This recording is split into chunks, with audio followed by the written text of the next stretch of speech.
Hey there, my name's Danny Wrench. I'm a chess master, and this video is an autocomplete of the web's most searched for chess terms. All right, here we go. I don't even know what the first chess term will be. Why is chess? Okay, why is chess so hard? That is a very good question, and you are looking at the poster child for the game was too hard for me. No, but jokes aside, chess is hard. Chess is hard because it's a game of pattern recognition, and it takes time to see enough patterns that you can recognize them and speak the language. I always think chess is a little bit more comparable to mastering a language than maybe other things than people realize, and it can take a lot of time, and if you don't learn it at a young age, sometimes it can be even harder to learn a language.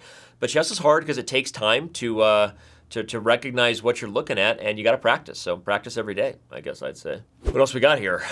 Why is chess a sport? Now, that's an interesting question. I think some people would actually disagree that chess is a sport. I think chess is a sport. It is a competition where you have to best someone else in order to win. And to me, it's a sporting activity because that's what I think of when I think of most sports. You're trying to outplay and outmaneuver, outthink, out-attack, right? Out physically, overpower another human being. Even if it's not physical, you have to do all those things on a chessboard in order to beat somebody else. So I think chess is a sport. Let's keep it going. Why is chess called chess? I actually don't know the answer to that. I know that chess originates from the game Chaturanga, which dates back as far as 600 AD. It is literally one of the oldest games in the history of the universe. The name of the game evolved over time. We know that in some languages it's called shachmat. Shachmat in Russia is because shach, like the word shach means king, and the king is in Czech. I don't know what I'm talking about. I don't know why it's called chess. I'm ready for the next question. Here we go. All right, what's next? Where is chess? Okay, where is chess most popular? That's an interesting question. I think that now the right answer is online. That's actually a funny answer, but it's the truth because you can see millions of chess games being played everywhere on the interwebs. I would say that historically you would say that the chess culture is most popular in the Soviet Union and in Eastern Europe. These days chess is booming in China, obviously India over the last 20 years with Vishwanathan Anand as a world champion. So the short answer is chess is most popular online, and that's actually changing the culture of chess, meaning someone in even the most remote countries of the world, a la countries like Norway that didn't have a very strong chess history to speak of before Magnus Carlsen, are now thriving and maybe in some ways one of the chess capitals of Europe, right, if you think of Norway. So chess is popular everywhere is my answer, and hopefully that suffices. All right, let's go. What do we got next? Where is chess the musical playing? Is there a musical called Chess? Is there a chess musical? I'm going to check that out. It's in my head. Chess the musical is in my head. Where did chess originate from? So I actually answered that in the why is chess. Again, the earliest versions of the game called Chaturanga date back to 600 AD. It actually moved from India across Asia and into eventually Eastern Europe and Western Europe during the rise and fall of the Persian Empire. Alexander the Great, among the leaders, conquerors, dictators, whatever you want to call those back then, but he was part of taking some of the earliest versions of the game that were played in India and moving them west, so to speak. So at least that's what the legend tells. The modern game, as we play it today, really came together in the medieval times, the 14th, 15th century. Queen Isabella of Spain was actually the lady, at the time maybe the most powerful human being on the planet, who decided that the queen would not be a bystander and that she would be the most powerful piece on the board. So the game we play today kind of originated around them. En passant followed not too far after the queen's powers were invoked by Lady Isabella, but the original versions of chess date back as far as 600 AD in India. So there you go. Can chess pie go bad? What is a chess pie?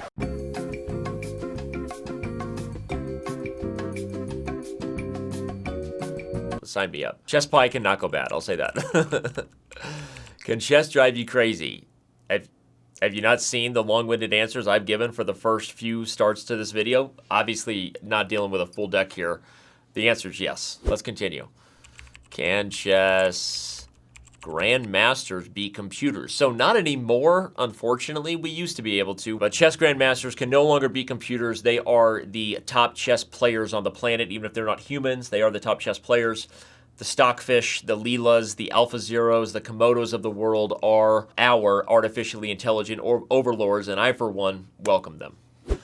Can't wait for more. Is chess in the Olympics? So no, FIDE has tried for a very long time to put it officially in the Olympics. There is a chess Olympiad, but it is not a part of the IOC's governed Olympics, unfortunately. So, sorry. That's the answer to that one. Is chess or checkers harder? I'm not even going to answer that question. If you don't know the answer to that question, keep playing checkers. I'm sorry, I got so offended by that question. Whew, that doesn't want to happen to me. Is chess psychically demanding? That's not psychologically, that's psychic. Oh, physically. I can't read. Is chess... No, psychically demanding. I don't know that I've ever had to use my psychic powers when playing chess. I do have them, but I haven't ever had to use them. So I'm going to say no. Chess is not psychically demanding. And we continue here. Is chess dangerous? I don't think chess is dangerous like that. Let's keep going. Is chess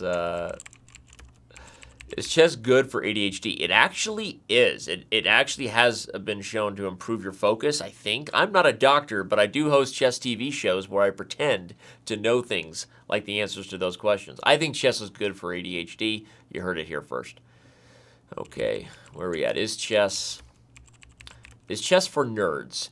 Some have said that chess players are the kings of the nerds, okay? That we're like the quarterbacks of the nerds, like the cool kid in high school. And I don't even know that you want to be the cool kid in high school. Beware the late bloomer. Beware the underdog, right? Most people who peak in high school are probably watching these videos on the internet, let's be honest. And we continue here on this journey. Is chess, we got more is chesses. Is chess just memorization? So contrary to popular belief, it's not actually. And what I will say is that the best chess players have memorized ideas and patterns, because ideas and patterns repeat. So when you memorize that, you're almost memorizing hundreds of potential positions, because that pattern or that idea can be applied in a future position. Even chess players who memorize very, very deep opening lines are not winning games because of chess memorization. I can tell you that. Chess is not just memorization. So, we continue. Is chess like tic-tac-toe? Okay. Okay. Who put you up to that one? Chess is not like tic-tac-toe. Whatever. Okay. Continue, please. All right. Apparently, we have a little more is chess. Is chess is a popular term, really. Is chess boxing a real sport? It is a real sport. That doesn't mean it's a popular sport. It's trying, and you know, maybe in some dark circles of Tyler Durden's house, chess boxing is thriving. I don't know, okay? But why wasn't chess boxing a thing in Fight Club? God, I miss you, Tyler. Okay, continuing. Here we go. Is chess all natural talent? It is definitely not. I would say it is mostly hard work.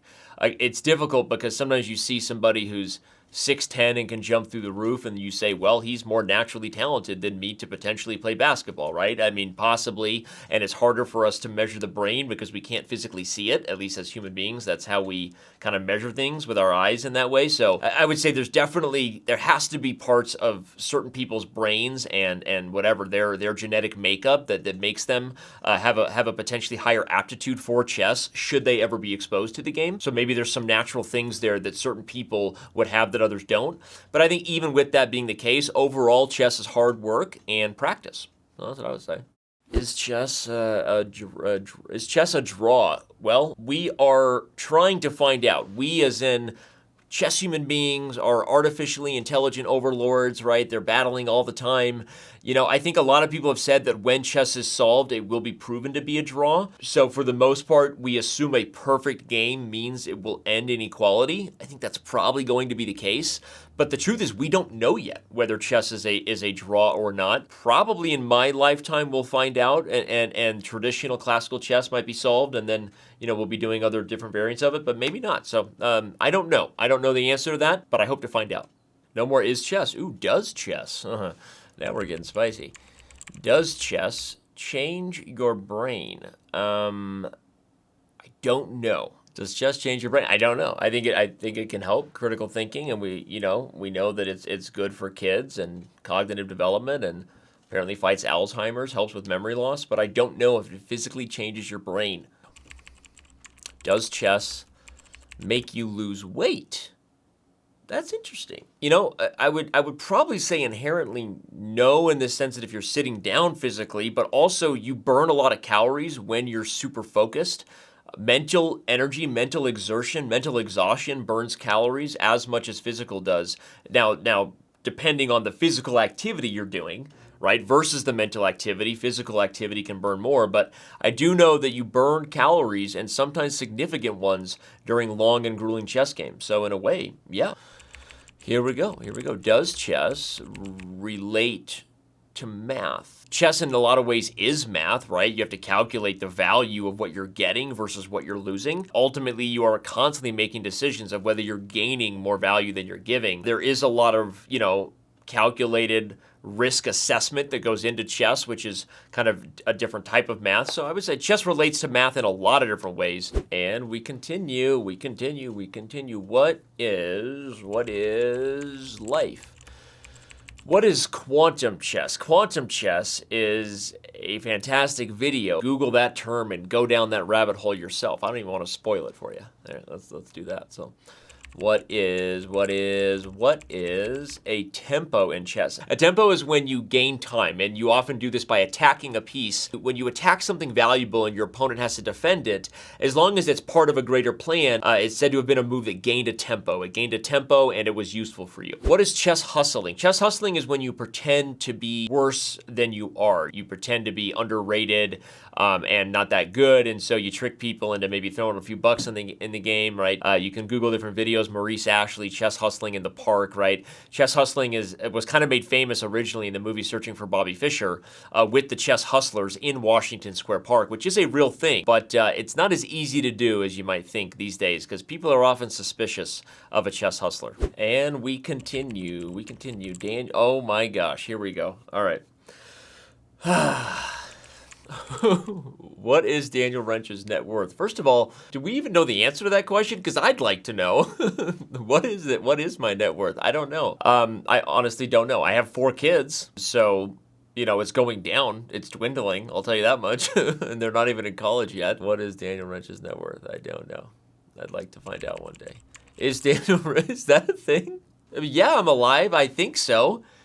Is this the Matrix? I mean, are any of us truly alive? I am alive, at least at the time and recording of this video. Let's hope it stays that way. Can't wait for my next one. Why is Daniel Wrench important? Well, I'm not, but if you want to know why I think I'm important, I do things at Chess.com. I have a wife and 4 children. Please don't eat me. What's next? Here we go. Can chess reduce stress? Well, not for this guy, I'll tell you that much. If you can't tell from the bags under my eyes, the balding and the stress weight I'm carrying around, no, of course chess can reduce stress. Chess is an amazing distraction in some ways. I have been told that obviously it's great for critical thinking, not just for young people, cognitive development, but also for fighting off memory loss and Alzheimer's and things like that. So I know that there are a lot of things inherently about the game of chess, your approach to kind of the consequences of your actions, thinking ahead, that are fantastic for people. Reducing stress? I'm getting stressed just answering this. Let's move on. I don't know if it reduces stress. Can someone help me reduce my stress in answering that question? Can chess raise your... I mean, I just kind of answered that question, right? Chess for young people has been shown and related to a lot of studies on young people who perform well in school, score well on tests, right? I don't know for sure whether chess has ever been proven to raise your IQ. I think it's been proven to at least be helpful for critical thinking. And like I said, a lot of studies showing now it does fight off memory loss, so that's cool. But this particular question is getting stressed. Can chess be done now? Can we move on? I don't know. Why are these 2 questions bothering me? Can chess make you rich? I'll tell you that obviously some chess businesses have done very well. A lot of people have said that professional chess players struggle if you're outside of the top 20 to 30 in the world. It's very difficult to make a living just as a pure player. There are the world's elite players who are commanding super large appearance fees, playing for very big prize funds, and being supported very well by those looking to invest in chess. But I think that chess, I will say this, has proven to have more of a stable business model for those who are willing to invest the time into coaching, to running after-school enrichment programs, to building sort of a business around people's desire to learn the game. Whether everybody can make it as a player, I would probably have to say right now in the current landscape, probably not. But we're hoping to change that, and we invest all the time in big chess events, and that's not just us. I'm saying we as in the global chess organizing world, right? Not just people at Chess.com. So let's hope that the answer to that someday is chess made a few people rich, and they did good things with that money. Well, apparently that's it. Apparently we've gone through this whole web's most searched for chess terms autocomplete edition. Hopefully you liked it. If you did, leave us a comment down low. Let us know if there were some other chess terms you were hoping to get answers to. Otherwise, give us a like, a share, a subscribe, all those things. We do appreciate it. Anyway, this was a lot of fun, and hope to do it again sometime.